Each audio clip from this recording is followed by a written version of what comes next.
Ici Éric Latour et bienvenue à Saint-Jean-sur-Richelieu. La dernière séance ordinaire du Conseil s'est tenue mardi, le 13 décembre dernier. On vous présente quelques nouveaux extraits aujourd'hui, entre autres un d'un citoyen qui est à la tête de SOS Pinède pour la sauvegarde du boisé de l'île Sainte-Thérèse.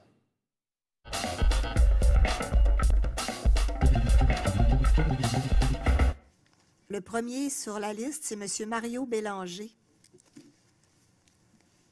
Bonjour. Soyez sans crainte, je vais être très court ce soir. Donc, bonjour Madame la mairesse, conseillère, conseiller. Je viens vous entretenir évidemment sur les espaces verts et du dernier sondage, dont les résultats furent présentés le 1er décembre dernier. Oui. La firme que vous avez mandatée pour faire le sondage, analyser et présenter les résultats, arrive aux principaux constats suivants. Préserver les milieux naturels dans leur totalité, aménager un parc nature, aucun développement sur les espaces verts existants. Ce constat se dégage autant des citoyens du secteur Saint-Luc que des autres quartiers. Le taux de participation selon cette firme expérimentée dans le domaine est décrit de haut niveau. Vous avez parlé à maintes reprises de la notion d'acceptabilité sociale requise avant d'envisager un dézonage ou quelconque développement.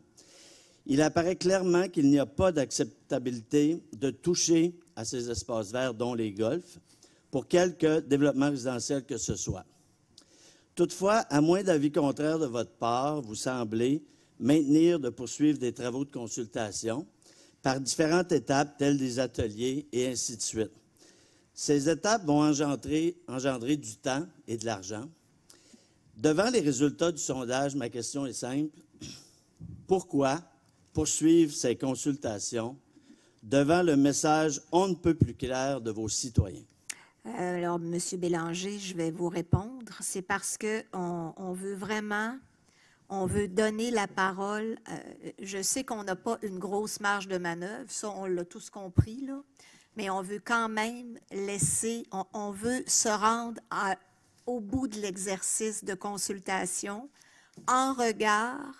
On a tous compris la question des espaces verts, puis le Conseil est de cet avis-là aussi, mais on a compris aussi les besoins qui ont été évoqués par la population. Alors, on veut vraiment c'est pour cette raison-là qu'on va se rendre au bout de l'exercice. OK, merci. D'accord? Le prochain citoyen, il n'est pas arrivé. C'est possible de le mettre à la fin.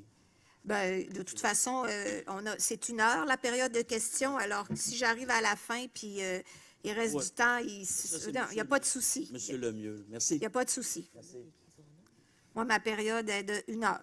J'imagine qu'il y a quelqu'un qui le vérifie.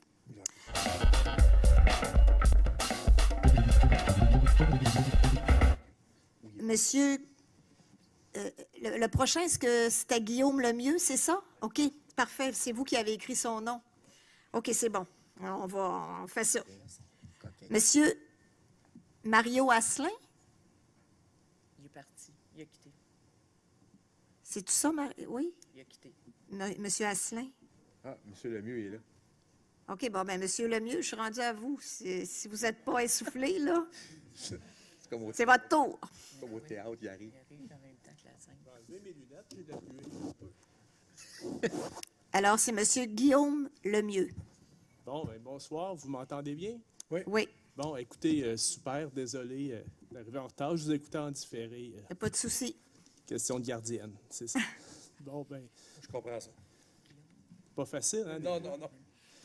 En tout cas, bien d'abord, de ce que j'ai pu comprendre et tout ça, bien d'abord, félicitations pour la mise à jour de la politique de l'arbre. Je pense que maintenant, ce qui va être intéressant, c'est de devenir un peu plus pragmatique, c'est-à-dire d'appliquer ces principes-là dans la vie quotidienne pour que ça soit bon pour les Jouanais. Prenez votre temps, monsieur, là. Excusez, c'est parce que j'ai couru un peu, puis finalement, je suis plus fatigué que je pensais.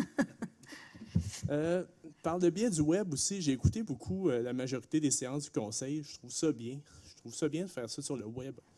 Honnêtement, je trouve juste ça plate. Comme je vous disais, Bon, question de gardienne qui oblige, puis tout ça, c'est qu'on ne peut plus vraiment poser des questions par courriel, mais bon. Maintenant, Vous avez sûrement avez des amis qui sont capables de venir poser des questions. Oui, mais ça peut se faire quand même, mais bon, en tout cas. OK. Puis en parlant de questions, est-ce que vous en avez une question? Évidemment. OK. Ça va de soi. Écoutez, lors de la dernière séance, Mme Evelyne Baudry avait posé une question, je trouvais quand même pertinente, sur que les élus aient une formation sur le développement durable.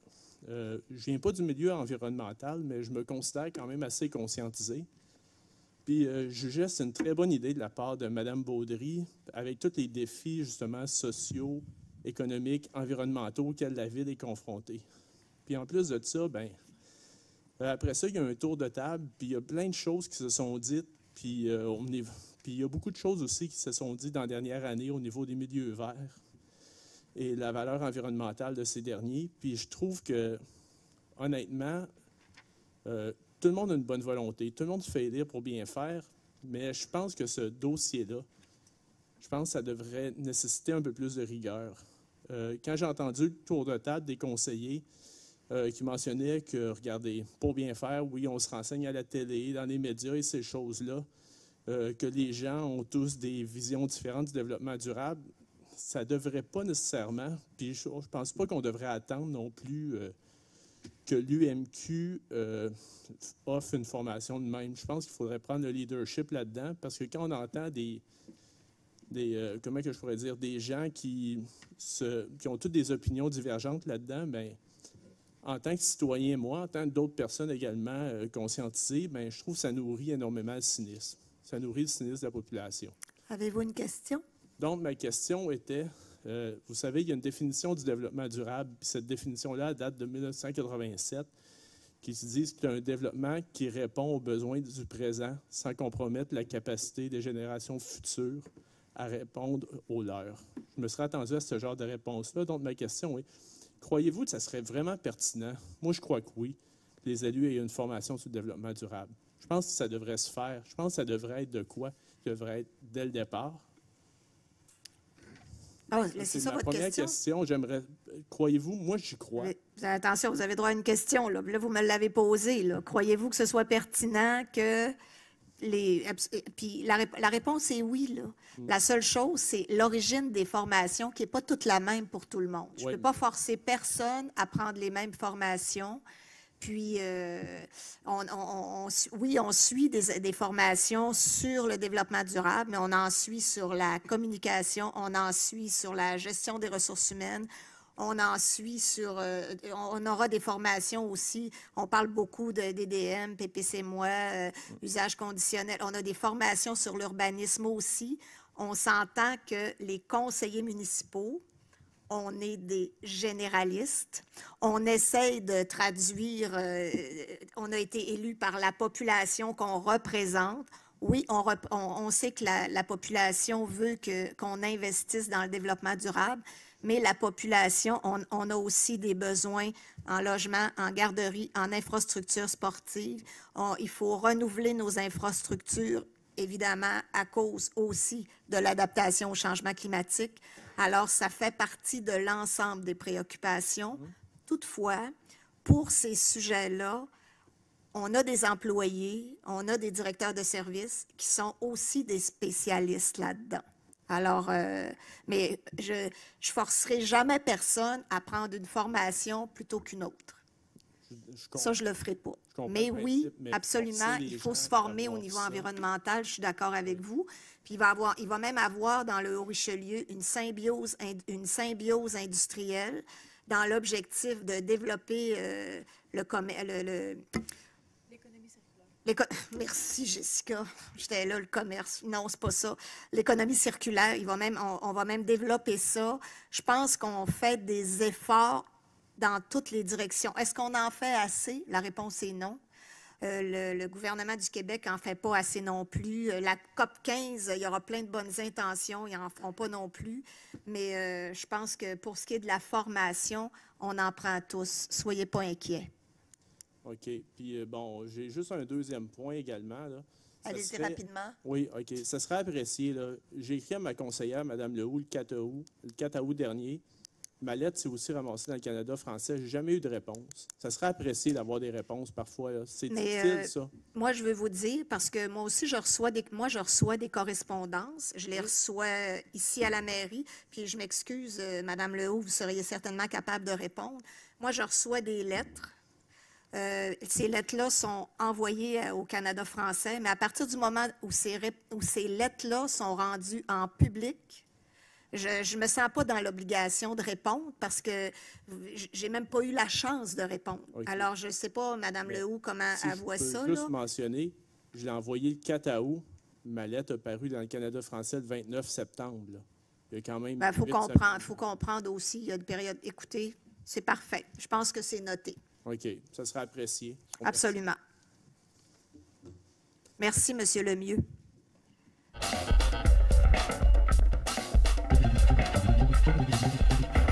Monsieur Soucy, il m'en reste 2. Je suis désolée, hein.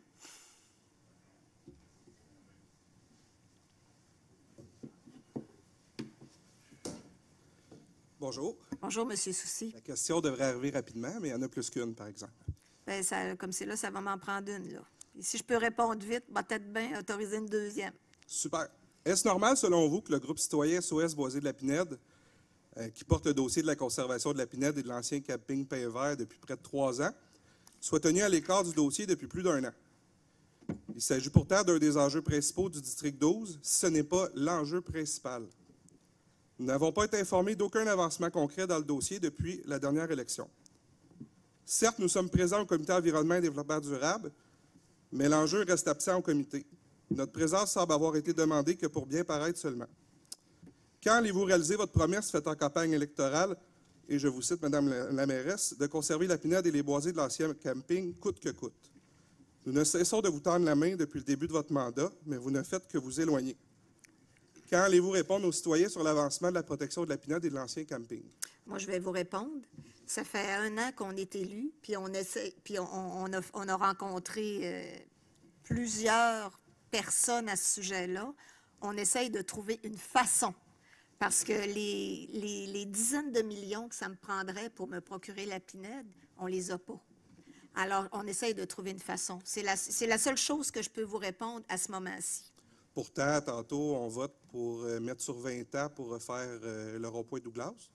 Pourquoi qu'on ne peut pas mettre sur plusieurs années l'acquisition de la Pinède? Regardez, il y a ça. Tantôt, M. Blais a parlé de la passerelle. Il y a plein de besoins partout à Saint-Jean-sur-Richelieu.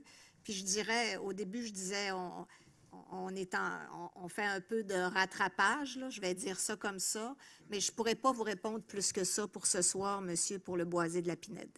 OK. Vous savez qu'il y a un avis de réserve qui se termine en octobre 2023. On le sait, je pense que Mme Racine Lehaut, elle me le répète à toutes les semaines. Puis, de connaissances scientifiques que des travaux à proximité des milieux humides perturbent ceux-ci puis nuisent à la biodiversité. Vous en avez parlé tantôt de la COP 15, vous avez pris des beaux engagements en ce sens. Puisqu'un milieu humide est identifié par la MRC dans l'ancien camping Pain-Vert et que quelconque construction sur ce terrain nécessitera un lotissement, étant donné que c'est juste un lot présentement, qui devra être autorisé par la Ville, est-ce que vous pouvez nous confirmer qu'aucune construction n'aura lieu sur le terrain de l'ancien camping Pain-Vert? Je ne vous confirmerai pas ça. Je ne vous confirmerai pas ça. Pas ce soir. Bien, nous, on n'en veut pas de construction sur ce terrain-là, c'est madame. parfait. Bien, je vous comprends. Les citoyens n'en veulent pas. C'est parfait. La CMM souhaite préserver 30 % de son territoire et invite les communautés adjacentes à le faire également. On a pris des engagements un petit peu plus tôt dans la réunion. Félicitations. Honnêtement, c'est des beaux engagements. Puis je pense que les citoyens vont être contents. Par contre, la CMM, eux autres, parlent de 30 % de conservation de milieu naturel. À Saint-Jean, c'est quoi l'objectif? Comme c'est là, je ne peux pas répondre à cette question-là. Puis on n'a absolument pas l'intention à Saint-Jean-sur-Richelieu de faire partie de la CMM. On n'a pas cette intention-là. Mais on peut quand même se donner un objectif de Absolument. Regardez, on va se donner un objectif, mais je ne me donnerai pas un objectif de 30 % quand j'ai sur 100 % de terrain à Saint-Jean, j'ai 70 % de terre agricole, puis j'ai 30 % d'urbain. Je crois que Chambly, Carignan, Saint-Mathieu-sur-Richelieu, il y a d'autres municipalités semblables, plus petites, mais semblables à nous, avec beaucoup de terres agricoles. Pourtant, ils font partie de la CMM et ils s'engagent à protéger 30 %. Bien, vous savez, on peut s'engager, Mais moi, je vais m'engager, mais je vais essayer d'avoir des choses, de poser des actions réalistes, réalisables, puis surtout vivables pour les citoyens. Bon, bien, tant qu'à D'accord. parler d'actions réalistes, allons-y là-dessus. Vous avez posé une nouvelle... j'ai encore du temps. OK. Vous avez posé une nouvelle taxe de 50 $ par piscine Ouais. sur la ville. Ça va rapporter, si mes calculs sont bons, 500 000 $ à la ville. Oui. Ça sera un bel engagement de mettre ce 500 000 $-là de côté pour des engagements environnementaux. Vous savez, quand on a fait l'exercice budgétaire, c'est pas juste, on n'a pas décidé comme ça, on va mettre une taxe piscine, on va augmenter les industriels, on va augmenter les agriculteurs, on va faire telle tarification. On n'a pas fait ça comme ça, là. Quand on a fait l'exercice budgétaire, avec tous les besoins qui avaient été identifiés, on arrivait autour de presque 9 % d'augmentation de taxes pour tout le monde. Conseil municipal, on a dit, désolé, mais on n'ira pas en haut de 3 %. D'ailleurs, il n'y en a pas beaucoup de municipalités en bas de 3 %. Je parlais à Mme Assad sur l'heure du dîner, mairesse de Brossard, qui a pourtant un grand développement. Elles sont à 4,6 % l'augmentation des taxes résidentielles. C'est pas grave. Mais nous, c'est ce qu'on avait demandé, justement, compte tenu de l'inflation, compte tenu du coût de la vie, compte tenu aussi du tissu social de Saint-Jean-sur-Richelieu, on avait demandé à l'administration de nous faire des propositions pour qu'on n'arrive pas à plus de 3 % taxes résidentielles. Alors, ça a fait partie des propositions d'atténuation de la taxe, oui. Ça a l'air comme ça, 40 $ ou 50 $ par piscine, je ne m'en rappelle pas, là. Ça a l'air, c'est 400 000 $, mais ça vient diminuer le taux de taxe. Comme le taux industriel, comme le taux agricole, c'est ça que ça venait faire. OK. Là, je sais qu'il y en a qui ont dépassé, fait que je vais faire ça vite, mais j'aurais juste un dernier commentaire qui m'est venu. C'est une question quand que ça me prend, c'est plus un commentaire. Non, c'est parce qu'il y a beaucoup de gens qui se sont plaints de la communication au niveau de la ville. Je voulais juste vous dire que nous, ça fait plusieurs mois qu'on tente d'avoir une rencontre avec notre conseillère. Puis que là, on est rendu à des dates début janvier, on n'a pas de réponse. Je ne sais pas si ça serait possible pour vous, Mme la mairesse, de mettre un petit peu de pression sur notre conseillère pour la rencontrer. Non, je ne mettrai pas de pression sur votre conseillère. Puis votre conseillère, probablement qu'elle ne vous rencontre pas parce qu'on n'a pas de nouveau. On n'a rien de nouveau à dire. Pourquoi notre conseillère vous rencontrerait pour se faire dire ce que vous venez me dire à toutes les... Je le sais, on le sait. Alors, si votre conseillère n'a rien de nouveau à vous dire, c'est sûr que je ne l'obligerai pas à vous rencontrer. OK. Merci beaucoup. Bonne soirée, M. Soucy. Merci.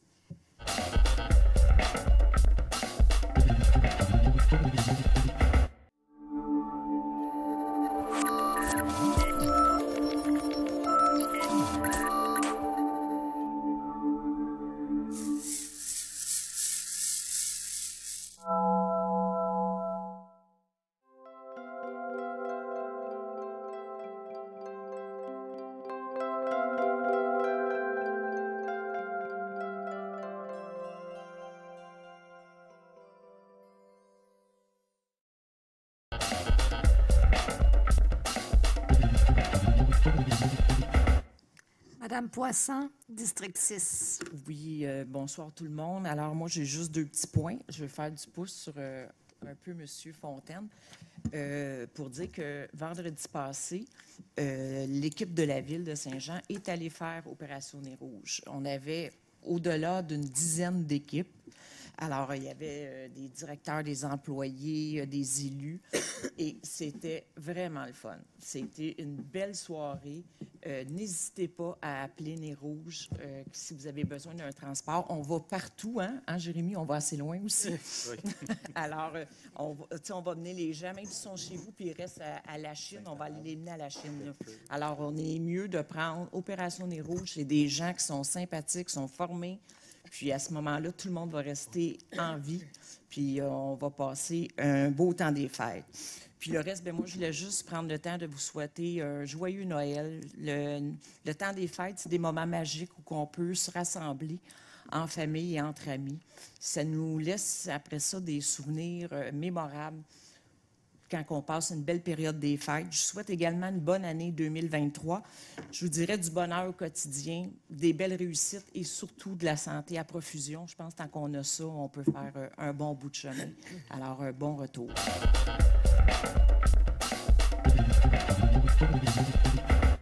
Madame Surprenant, district 7.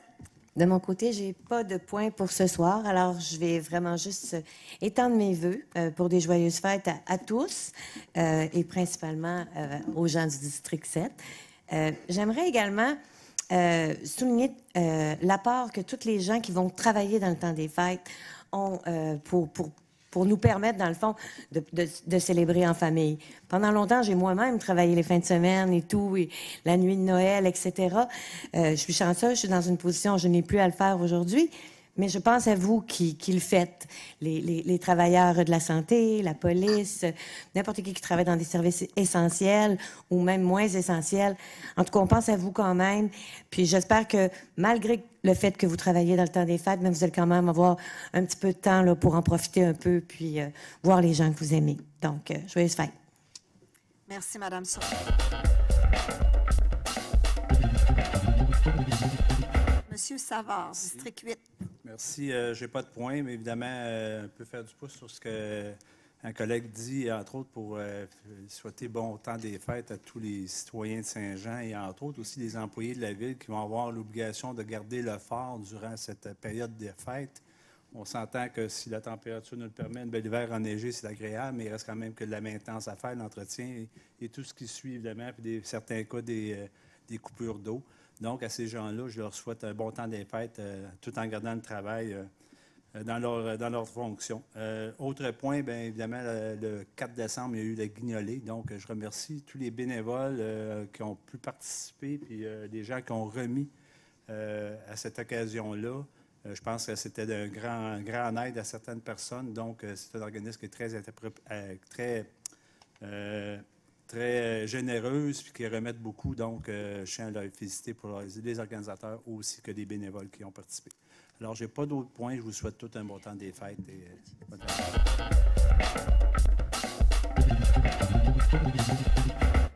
Madame Jessica Racine-Lehaut, district 12.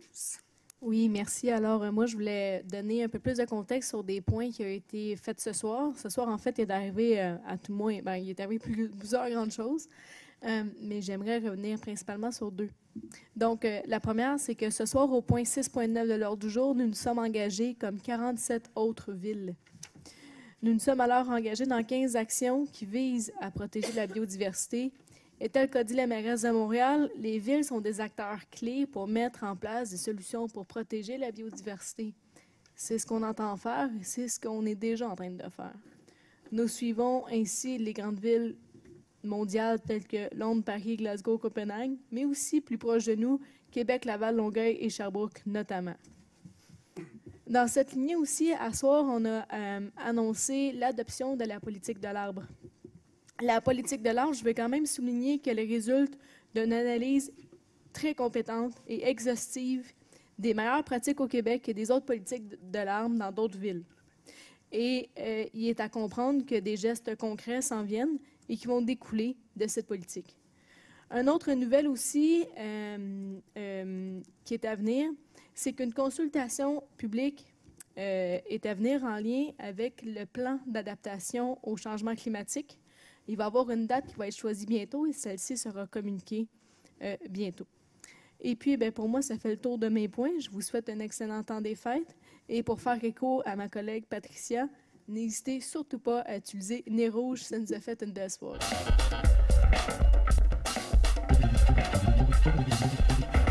Madame Dufresne, on termine par vous. District 1. Oui, bonjour. Alors, ce soir, je suis heureuse qu'on ait adopté les fonds pour la halte chaleur pour les personnes itinérantes. Donc, c'est une excellente nouvelle. La Ville y met 41 000 pour pouvoir avoir une halte chaleur pour les personnes itinérantes du 15 décembre, donc jeudi de cette semaine, au 15 mars. Alors, pour les froids de cet hiver, les personnes itinérantes vont avoir un endroit où aller. Avec ça, bien, le CISSS, ils sont allés chercher des argents aussi dans leur poche pour avoir un agent de sécurité qui va être autour du périmètre, ainsi qu'un intervenant aussi pour prendre à charge les personnes qui le veulent bien. La Ville a aussi voté des budgets pour des mesures d'atténuation pour essayer de venir en aide aux personnes itinérantes dans la dignité pour ces gens-là aussi, et pour les gens qui habitent le secteur aussi, qui font face à l'itinérance. C'est pas facile, mais on est là aussi pour que tous se vivent, que le quartier vive en harmonie avec le voisinage. Je voudrais d'ailleurs féliciter Mme Villeneuve, qui a eu les honneurs hier. Mme Villeneuve, c'est la directrice générale d'Action Dépendance, qui fait des efforts depuis les 20 dernières années dans le milieu. Puis une chance qu'on l'avait aujourd'hui, une chance qu'on l'avait cette année et l'année passée aussi, parce qu'avec le phénomène d'itinérance qu'on vit aujourd'hui, ne pas avoir eu ces ressources riches, ces organismes riches en ressources pour nous aider à pallier à la problématique puis à travailler avec la Ville, on serait parti encore plus loin de où est-ce qu'on part aujourd'hui. Donc, Mme Villeneuve, merci beaucoup pour vos efforts et j'espère que vous allez rester avec nous encore un certain temps. L'itinérance, c'est 20 intervenants dans la Ville qui interviennent au quotidien, 7 jours par semaine, nuit et jour, pour nos personnes itinérantes. Notre service de police aussi va faire un affichage pour avoir 2 policiers qui vont faire du travail de proximité auprès des personnes itinérantes. Puis si jamais vous voyez un itinérant cet hiver en quelque part, faites le 911, communiquez avec le service de police. Eux autres, ce qu'ils font, c'est qu'ils viennent diriger la personne itinérante vers les ressources, vers la halte chaleur. Prise 2 de la parade du Père Noël, effectivement, la parade est à compter de 1 heure dimanche après-midi, puis il va y avoir aussi des événements pour toute la famille au parc, sur la place publique, sur la rue Richelieu, donc on invite tout le monde à y participer. Et puis, il me reste encore du temps. Ben oui, il y a un monsieur qui m'a interpellé, puis il aime ça parler de mon nom, il aime ça dire mon nom, puis il pense que je ne l'écoute pas à chaque fois qu'il vient parler. Puis pourtant, je prends des notes. Il a parlé de mon élan oratoire face à notre service de police. Ça va me permettre, moi, de reparler puis de reparler de ce service de police-là. Monsieur Bonnardel, qui a été nommé ministre de la Sécurité publique, et aussi le député de Granby. Granby fait front commun avec Saint-Jean-sur-Richelieu et Saint-Jérôme dans ce dossier-là parce qu'on réclame des iniquités. On n'a pas de subvention. On paye 100 % de notre service de police et 50 % aussi des services de police de d'autres municipalités. Les autres municipalités de la même taille que nous autres sont financées à 100 % par Québec s'ils reçoivent des services de la Sûreté du Québec. Donc, nous, on ne demande pas le 100 %, mais on demande minimalement que l'argent revienne chez nous aussi. Puis ça, c'est à la hauteur de 12,5 millions.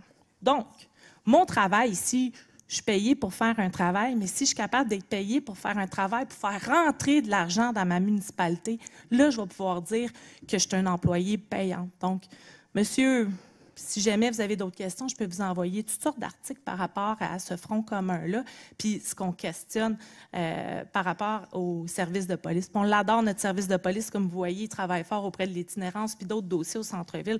Donc, on veut le garder, puis on veut aussi une santé financière, puis on veut être traité juste et équitablement envers toutes les municipalités du Québec. Finalement, je vous souhaite toutes de joyeuses fêtes. Puis en passant, moi, j'ai pas fait Opération Nez Rouge vendredi, mais j'ai pris Opération Nez Rouge. Et je dois dire que j'ai vu beaucoup d'employés municipaux. Félicitations, gang. Félicitations pour ceux qui ont participé. C'était vraiment génial. Joyeuses fêtes et beaucoup de santé pour 2023.